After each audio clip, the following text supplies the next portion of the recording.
Medellín, martes 23 de noviembre de 2021. Buenas tardes. De nuevo les saludamos y les damos la bienvenida al 33º Congreso Nacional de Medicina General y Social de Asmedas Antioquia, Germán Enrique Reyes Forero. Evento que cuenta con el respaldo académico de las siguientes instituciones: Facultad de Medicina de la Universidad de Antioquia, Escuela de Ciencias de la Salud de la Universidad Pontificia Bolivariana, Facultad de Medicina de la Universidad CES, Facultad de Medicina de la Fundación Universitaria San Martín, Facultad de Medicina de la Universidad Cooperativa de Colombia, Facultad de Ciencias de la Salud de la Corporación Universitaria Remington y Academia de Medicina de Medellín. Les recordamos que el evento se está transmitiendo por nuestro canal en YouTube Asmedas Antioquia y por nuestra página en Facebook Asmedas Antioquia, y los chats están activados para quien necesite hacer alguna pregunta al conferencista. Les recordamos también que para efectos de la entrega digital de la certificación, cada uno de ustedes deberá registrar diariamente su asistencia haciendo clic en el enlace que ya está ubicado al inicio de cada chat, tanto en YouTube como en Facebook, y ahí diligenciar los datos que se les solicitan. Los chats serán desactivados inmediatamente finalice la última conferencia del día. La primera conferencia de esta tarde, ACV hemorrágico, está a cargo del doctor Juan Felipe Peláez Pérez, médico egresado de la Facultad de Ciencias de la Salud de la Corporación Universitaria Remington, especialista en neurocirugía de la Universidad de Antioquia, profesor de neurocirugía de la Corporación Universitaria Remington, neurocirujano y cirujano neuroendovascular angioteam.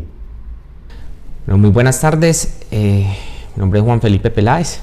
Vamos a dar entonces, iniciar la charla de un tipo de ACV hemorrágico, como es la hemorragia subaracnoidea espontánea. Primero, agradecer a Asmedas por la invitación y vamos a dar el desarrollo de este tema en estos minutos. Bueno, tenemos entonces que el ACV en general se van a dividir en isquémico y hemorrágico. Nos vamos a enfocar en el ACV hemorrágico, que quizás tiene la mayor mortalidad de todos los accidentes cerebrovasculares. En este caso, la hemorragia subaracnoidea es el que da mayor morbimortalidad de todos los ACV hemorrágicos, una emergencia neuroquirúrgica. Tenemos entonces como definición, la hemorragia subaracnoidea se define como el sangrado en todas esas cisternas subaracnoideas o en esos espacios subaracnoideos, generalmente por lesión vascular. La vamos a dividir en primaria y secundaria. La primaria es espontánea y la secundaria es asociado al trauma.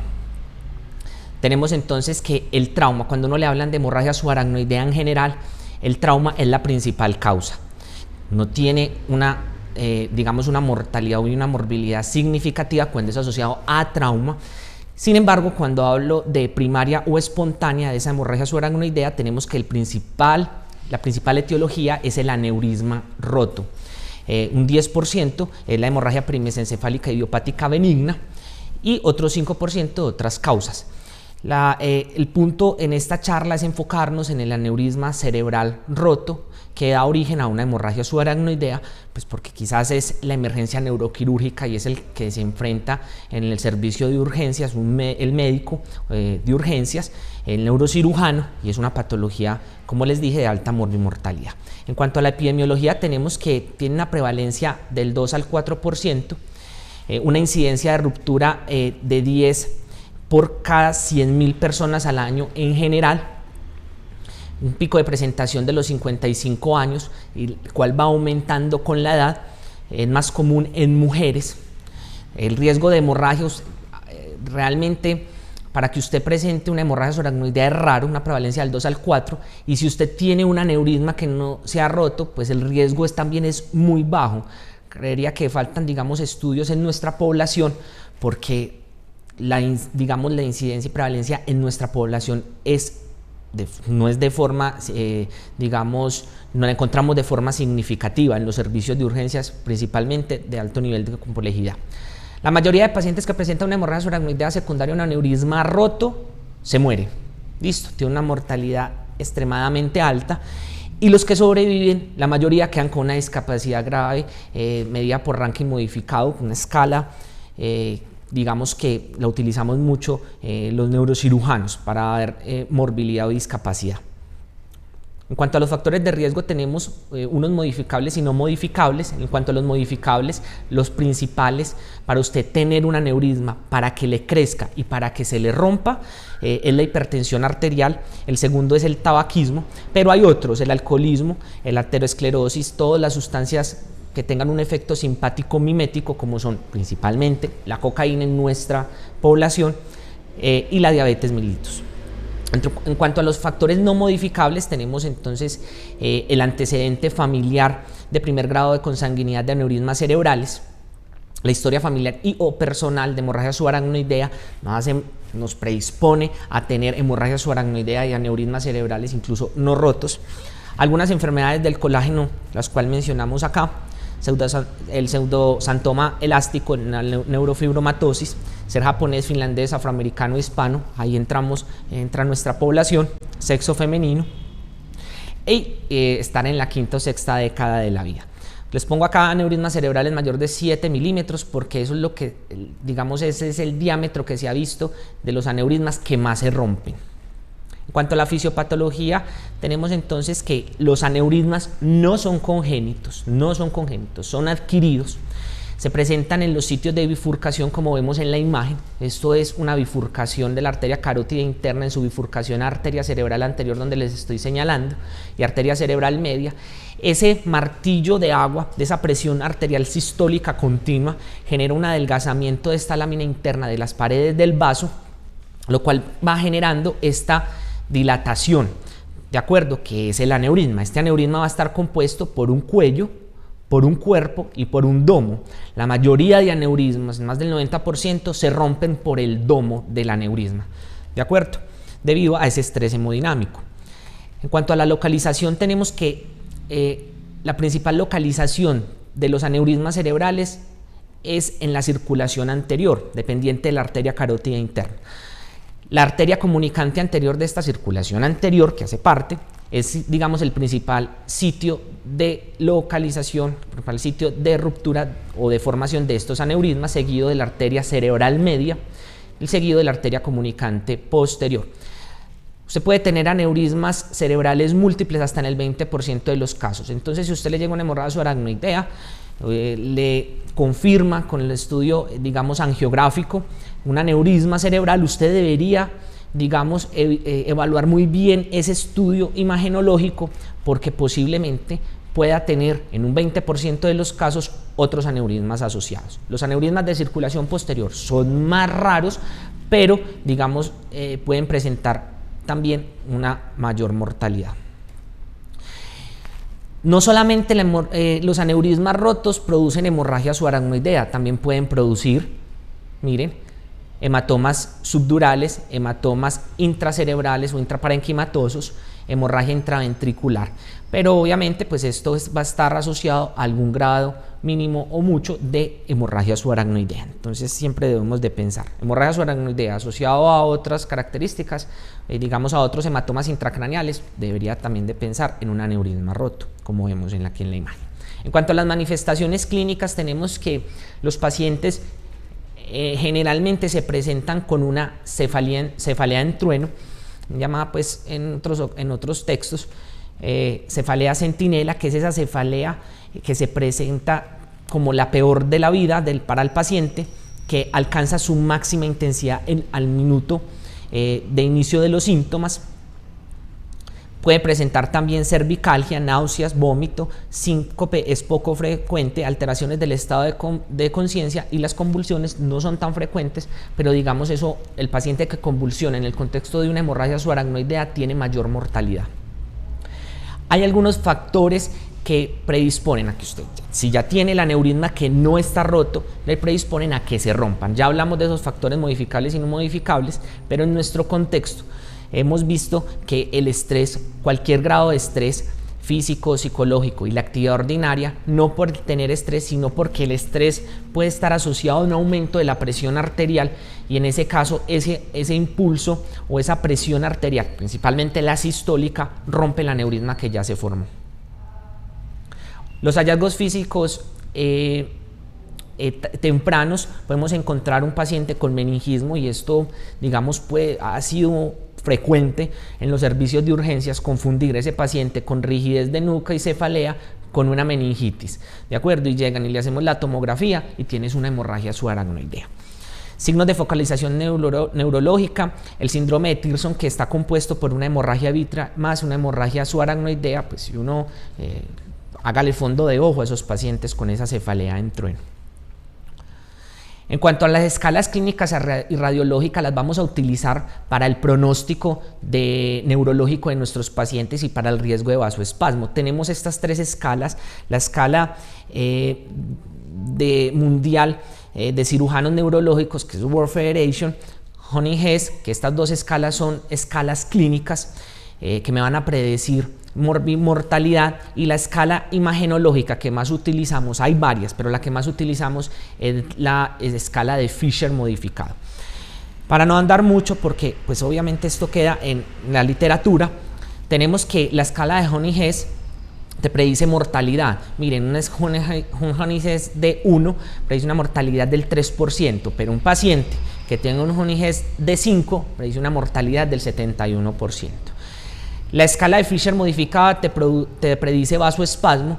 Si usted tiene un Fisher modificado de 1, dice un vasoespasmo, que el paciente va a hacer un vasoespasmo sintomático, o sea, una isquemia cerebral tardía del 24%, y si tiene un Fisher modificado de 4, le predice un vasoespasmo sintomático del 40%. Esto es muy importante, siempre clasificar a nuestros pacientes con hemorragia subaracnoidea con estas tres escalas. No son una camisa de fuerza, pero sí les ayuda a tomar, digamos, decisiones en el manejo médico, incluso en el pronóstico de nuestros pacientes.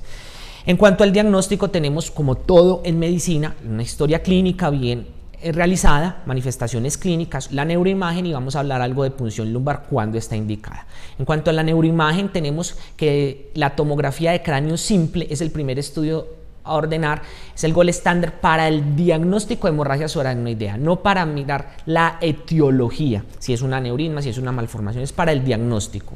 La sangre, como sabemos, se ve hiperdensa, principalmente en aneurismas rotos se ve hiperdensa, o la sangre está ubicada en la cisterna supracelular y se extiende a la cisterna interhemisférica anterior y silviana y las perimes encefálicas. La sensibilidad es del 98% en las primeras 12 horas, pero esta va disminuyendo, decayendo al transcurrir el tiempo del inicio de los síntomas, ¿de acuerdo?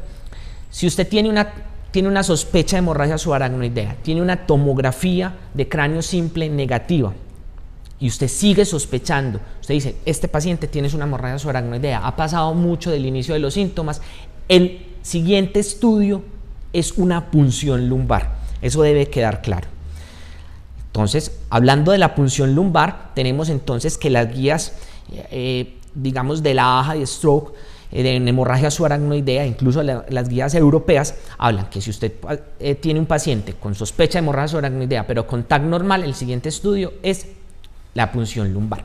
La punción lumbar en búsqueda de los productos de la degradación de los glóbulos rojos en el líquido sanguíneo. Recuerden pues que el líquido cefalorraquídeo, la sangre se va a distribuir por todo el líquido cefalorraquídeo. Usted al realizar una punción lumbar en un paciente con hemorragia subaracnoidea debería detectar algún grado de glóbulos rojos crenados. Entonces usted tiene, digamos, dos posibilidades a realizar: hacer la punción lumbar y hacerle alguno de estos dos estudios o los dos estudios. Una prueba que es visual, tiene algún grado de subjetividad, que es la prueba de 4 tubos, en la cual en un paciente con hemorragia subaracnoidea, cuando usted le hace la punción lumbar, va a llenar 4 tubos, como vemos aquí en la imagen D, y esos 4 tubos van a teñir un grado sanguinolento de forma muy similar del tubo 1 al tubo 4. Pero bueno, tenemos entonces el contexto que muchas veces pasa, la punción lumbar traumática, que en una punción lumbar traumática pues puede salir sangre. Entonces, ¿usted cómo diferencia esa punción lumbar traumática de una hemorragia subaracnoidea real para hacer el diagnóstico? Entonces, en la punción lumbar traumática, el tubo 1 va a tener sangre, pero esta sangre va a ir disminuyendo entre el tubo 2, tubo 3 y tubo 4, va a tener menos cantidad de sangre. Usted pues lo podría cuantificar, sí, que le pidan un recuento por lo menos de glóbulos rojos, pero a simple vista, como les digo, es algo más subjetivo, usted podría hacer el diagnóstico. Si tiene esta imagen de este paciente tiene una hemorragia subaracnoidea y el estudio posterior a esto es definir la etiología, que es una arteriografía, una panangiografía cerebral, que es lo mismo. Sin embargo, pues tenemos un estudio pues, que no se realiza con cierta frecuencia, aunque es muy sencillo, que es la espectrofotometría, que es obviamente más sensible para definir o detectar la xantocromía cuando se compara con la evaluación visual, que es esta prueba de 4 tubos, cualquiera de los dos. En cuanto a la angiografía o el angiotac y la panangiografía cerebral, son los estudios ya angiográficos. Tenemos que la angiografía por TAC detecta aneurismas por encima, generalmente, mayor de 4 milímetros. Pues digamos, eso es un problema porque los aneurismas también se pueden romper menores de 4 milímetros cuando están en una ubicación, localización, digamos, específica. También cuando tenemos problemas, cuando son aneurismas llenos de trombos, puede que no se vea. Lo importante, digamos, de este estudio es que le podemos, digamos, lo podemos utilizar es cuando no tengamos disponibilidad inmediata, que llegó ese paciente con hemorragia subaracnoidea, no tengamos disponibilidad inmediata del gol estándar para hacer el diagnóstico etiológico, que es la panangiografía cerebral. Es muy operador dependiente, digamos, depende de la buena reconstrucción que haga el tecnólogo o el radiólogo. A nosotros nos sirve como neurocirujanos mucho, digamos, para el planeamiento quirúrgico y la relación del aneurisma o de las arterias con respecto a la parte ósea. Miren acá cómo está muy en relación con toda la parte ósea y la base del cráneo. La angiografía cerebral definitivamente es el gol estándar, define el sitio del aneurisma, siempre se le va a hacer una reconstrucción tridimensional, se va a realizar en el paciente que usted tenga una tomografía de cráneo con diagnóstico de hemorragia subaracnoidea o una punción lumbar con diagnóstico de hemorragia subaracnoidea. Detecta el sitio de sangrado, se debe realizar lo antes posible del ingreso del paciente al servicio de urgencias y diagnóstico de hemorragia subaracnoidea. Planifica el tratamiento. El problema es que no necesita, digamos, un personal, un médico entrenado en cirugía neuroendovascular, en terapia neuroendovascular. Entonces, digamos, generalmente están al llamado. Hay algunas instituciones que no tienen, digamos, este servicio. Entonces, muchas veces nos toca realizar un angiotac cerebral y tomar decisiones. Falla en diagnóstico hasta en el 15% de los casos. Ojo, si es negativo y usted sigue sospechando hemorragia subaracnoidea en tomografía o en punción lumbar, le hace la arteriografía y es negativo y usted dice, este paciente tiene una hemorragia subaracnoidea de origen aneurismático por las características imagenológicas en la tomografía, ese sangrado en la cisterna supracelular, esto es un aneurisma roto, pero salió negativo. Usted la debería repetir entre 1 a 3 semanas. No se ha definido muy bien en la literatura si la primera semana o a la tercera semana, pero en ese tiempo se debería realizar una segunda arteriografía cerebral. Listo. El 15%, como les dije, entre el 15 y el 20% pueden tener aneurismas cerebrales múltiples. Entonces, ¿qué dice las guías de la baja y stroke? Pues que no son tan recientes, pero digamos son una de las que tienen mejor evidencia, es que se sigue que si usted tiene de todas maneras un angiotac negativo porque no tenía disponibilidad de la angiografía en ese momento, porque era la noche, 2 de la mañana, y usted sigue sospechando hemorragia subaracnoidea, le debería realizar una arteriografía. Listo. La resonancia magnética cerebral, pues es un estudio que se debería solicitar cuando usted piensa que esa hemorragia subaracnoidea es secundaria, es primaria, listo, es espontánea obviamente, pero digamos es secundaria a una alteración que no es, o una lesión vascular que no es de origen aneurismático, como una malformación arteriovenosa, un tumor, o una hemorragia subaracnoidea que no sea aneurismática, ¿de acuerdo? Tiene igual sensibilidad en los primeros 2 días que la TAC, pero tiene mayor sensibilidad en las primeras 6 horas que la tomografía. Sin embargo, el resultado negativo de una resonancia, usted se la hizo por X o Y motivo, no elimina la necesidad de una punción lumbar. Recuerden que el algoritmo es tomografía, si la tomografía es negativa, hagan una punción lumbar. En cuanto al tratamiento, quizás esta es una de las principales diapositivas o mensajes que les quiero dejar acá. Estos son los objetivos de manejo en hemorragia subaracnoidea. Este artículo es muy reciente de este año. Entonces dicen, vea, una presión arterial media, manténgala en un paciente antes de asegurar el aneurisma.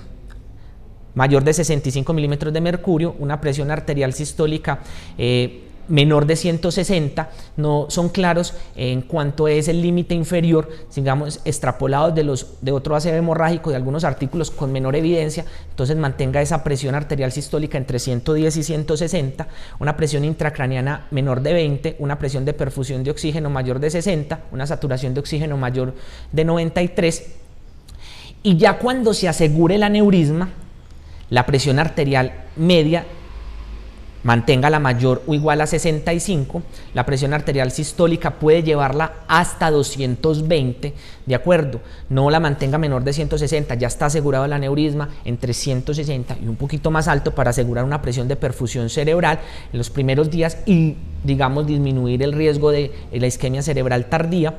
La presión de perfusión, la saturación, todo normal. Ese paciente, ¿qué dicen los artículos? La evidencia, ojalá pueda realizarle un ecodoppler transcraneal diario en lo posible, o según la clínica. Todos los pacientes deben tener nimodipino, deben tener una muy buena analgesia, antieméticos. El paciente no debe tener ningún valsalva, y más aún cuando no está asegurado el aneurisma. Ya cuando está asegurado, uno ya, digamos, puede ir desmontando todos estos medicamentos.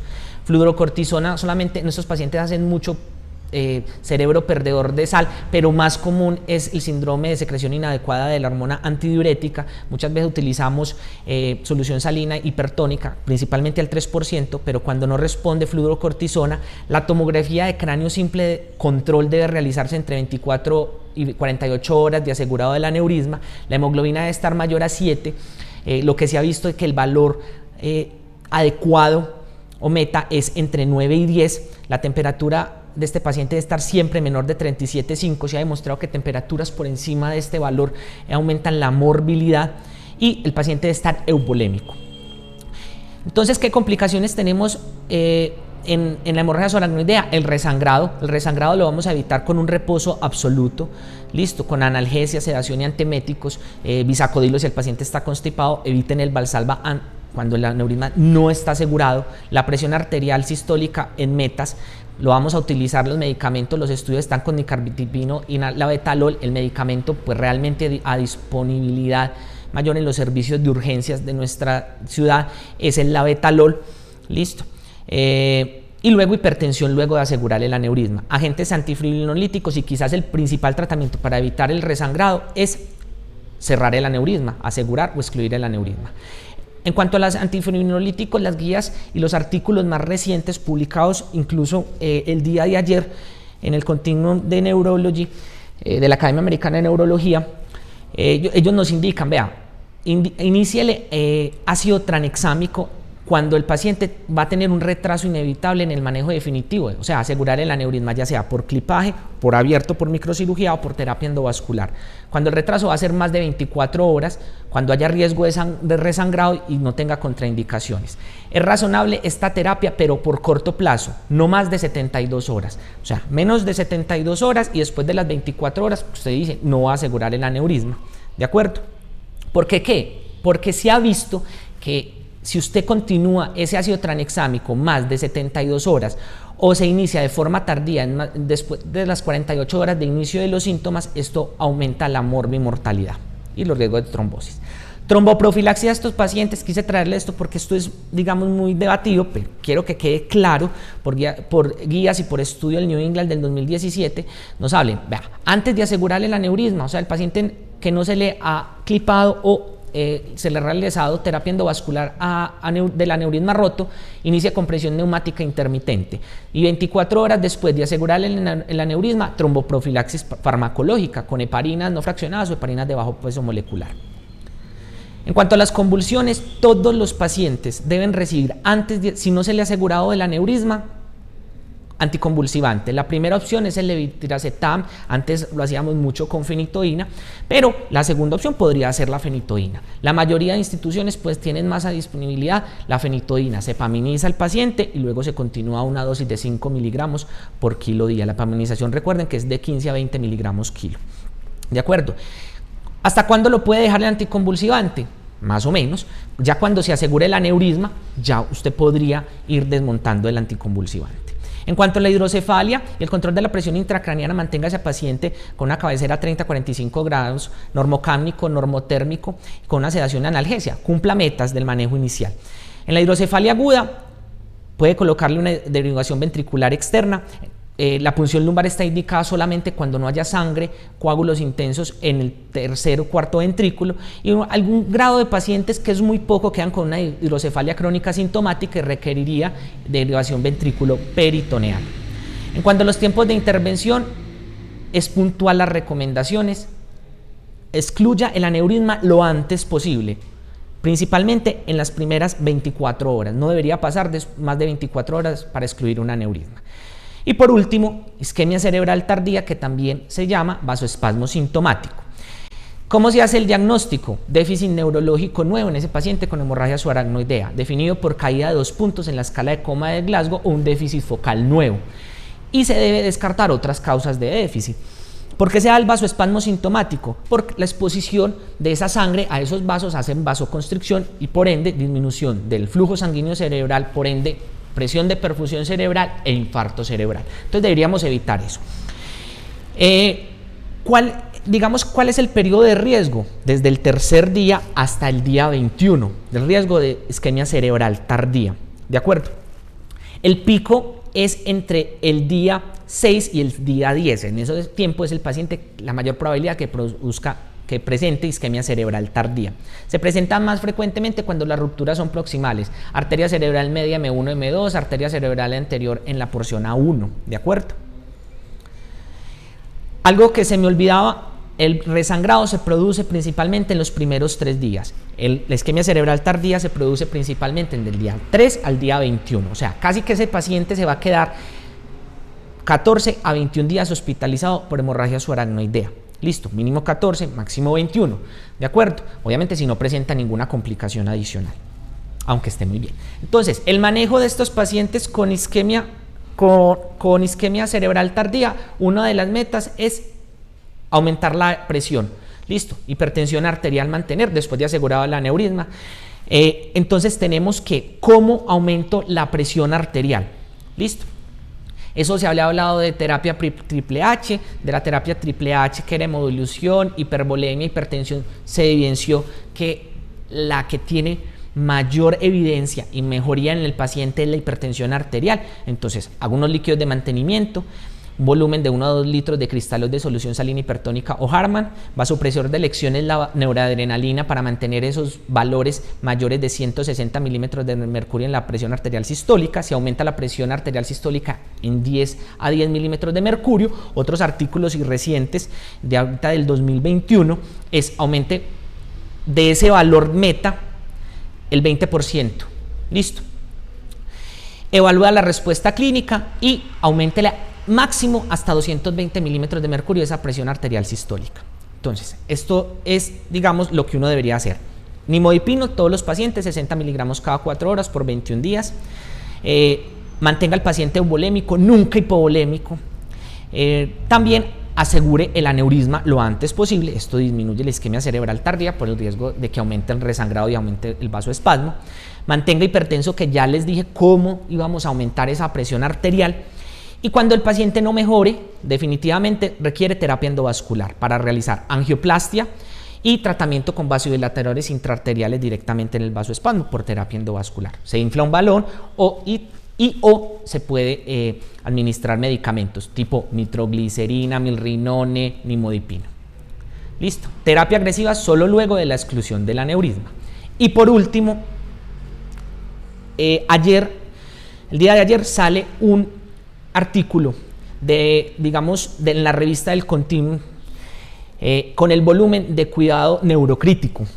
Es muy interesante porque uno de sus capítulos es hemorragia subaracnoidea. Al realizar la revisión es un artículo que está muy bien, digamos, escrito, una revisión de tema muy completa, un resumen de todo lo que hemos visto en todos estos años anteriores, y esta, digamos, la lectura que recomiendo para una actualización. Está muy bien escrito y muy completo. Bueno, no me resta nada más que decirles. Muchas gracias por su atención. Para una próxima nos vemos.